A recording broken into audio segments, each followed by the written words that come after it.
Bapak, Ibu, dan adik-adik. Jadi, masa anak-anak adalah masa periode gigi bercampur atau masa peralihan antara tanggalnya gigi susu dan juga tumbuhnya gigi tetap atau gigi permanen. Ya, bisa kita lihat juga nih kayak di rongsan ini. Jadi ada gigi tetap dan juga gigi susu ya. Jadi setelah gigi susunya itu nanti pada tanggal atau lepas, akan digantikan oleh gigi permanen yang ada di bawahnya yang kecil-kecil itu ya.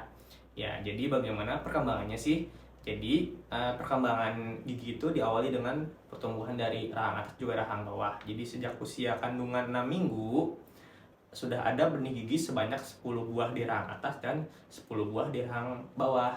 Jadi, bisa kita lihat juga nih kayak di gambar ya, ada jumlah giginya, di rahang atas ada 10 dan di rahang bawah ada 10, sehingga jumlah total gigi susu ada 20. Dan juga di sini ada gambar gigi permanen dengan jumlah total 32, 16 rahang atas dan 16 rahang bawah. Nah, setelah adanya benih-benih gigi tersebut, lanjut ke periode erupsi gigi atau munculnya gigi ke permukaan gusi. Nah, munculnya gigi-gigi ini juga dibarengkan dengan pertumbuhan dari rahang, di mana rahang akan bertumbuh panjang dan juga tinggi menyesuaikan dari jumlah gigi yang akan tumbuh.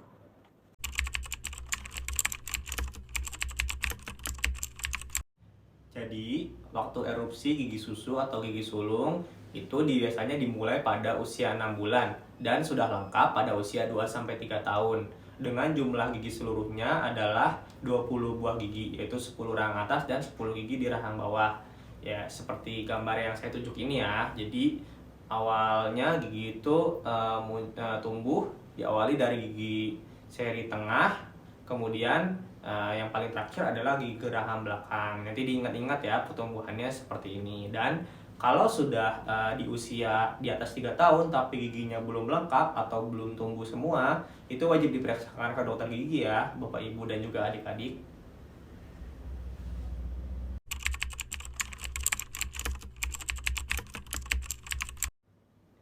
Jadi, gigi susu itu akan lepas atau tanggal sesuai dengan tabel berikut ini ya, Bapak, Ibu, dan adik-adik semua. Jadi harus menyesuaikan saja, dimana dimulai dari yang pertama itu adalah gigi seri pertama atau gigi seri tengah bawah di usia 6-7 tahun. Itu akan tanggal paling pertama dan diakhiri sesuai dengan tabel itu biasanya gigi geraham kedua atau geraham belakang pada usia 10-12 tahun. Biasanya mungkin berbeda pada setiap anak karena kondisi tiap anak berbeda-beda, namun bisa disesuaikan dengan tabel ini karena tabel ini juga bentuknya adalah range atau jarak biasanya gigi itu akan tanggal. Jadi diingat-ingat tabel ini ya, Bapak, Ibu, dan adik-adik semua.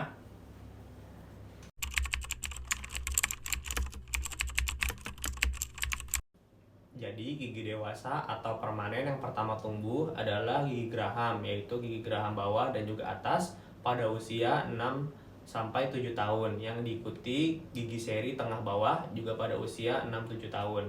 Nah, kemudian akan diikuti oleh gigi-gigi berikutnya seperti pada tabel di samping ini ya. Jadi harus diingat-ingat bahwa pertumbuhannya itu biasanya sesuai dengan tabel ini. Dan biasanya diakhiri pertumbuhannya pada gigi geraham ketiga pada usia 17 tahun ke atas.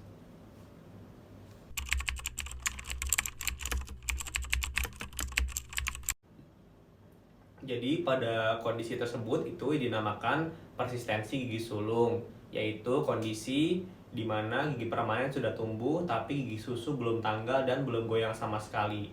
Biasanya itu disebabkan karena benih gigi permanen itu tidak terletak di bawah gigi susu, melainkan ada di depan atau belakangnya. Seperti kita lihat pada gambar di atas ini ya, bisa dilihat kondisinya adalah seperti itu.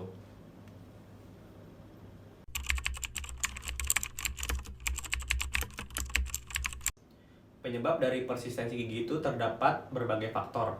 Yang pertama biasanya adalah kekurangan nutrisi.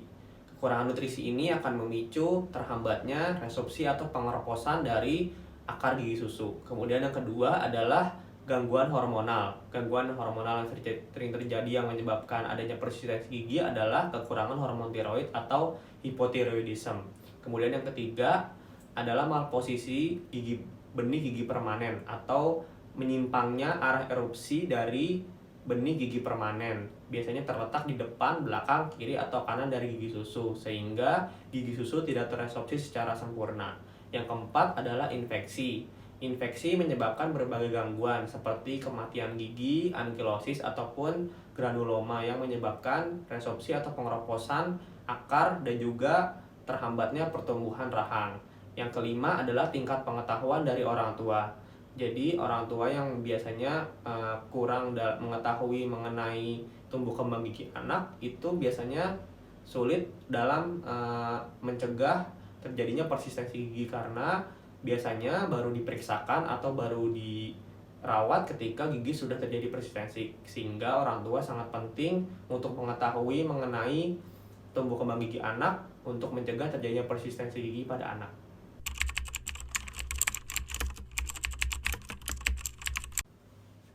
Akibat dari keadaan persistensi gigi yang utama adalah maloklusi atau keadaan menyimpang dari gigi-gigi, atau biasa kita sebut adalah gigi yang tidak beraturan atau berantakan, yang akan berdampak ke berbagai hal seperti tidak nyaman saat mengunyah atau menelan, kemudian gangguan saat berbicara, kemudian terganggunya pertumbuhan dan perkembangan dari rahang, kemudian terjadinya trauma atau biasanya gigitan yang tidak nyaman, kemudian gigi menjadi mudah berlubang atau karies, dan yang terakhir biasanya itu sering sekali terjadinya gigi gingsul atau gigi ektopik, terutama pada gigi taring.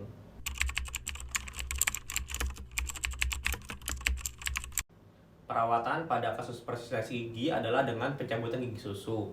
Tentu saja pencabutan gigi susu ini dilakukan dengan anestesi lokal. Jadi Bapak Ibu dan juga adik-adik tidak perlu takut ya untuk mencabut gigi susunya, karena dengan mencabut gigi susunya diharapkan kedepannya itu gigi menjadi lebih rapi dan juga lebih teratur. Dan juga setelah dilakukan pencabutan harus dilakukan kontrol atau pemeriksaan lebih lanjut, biasanya selama 3-6 bulan. Apabila gigi tidak kunjung rapi atau posisinya tidak membaik, maka bisa dilakukan perawatan behel atau ortodontik pada anak. Bapak Ibu dan adik-adik semua, ayo kita menjaga kebersihan gigi dan mulut kita dengan menyikat gigi 2 kali sehari ya, yaitu sehabis makan pagi dan sebelum tidur, minimal 2 menit. Dan juga jangan lupa periksakan gigi kalian ke dokter gigi terdekat minimal 6 bulan sekali. Jangan takut ke dokter gigi ya adik-adik semua.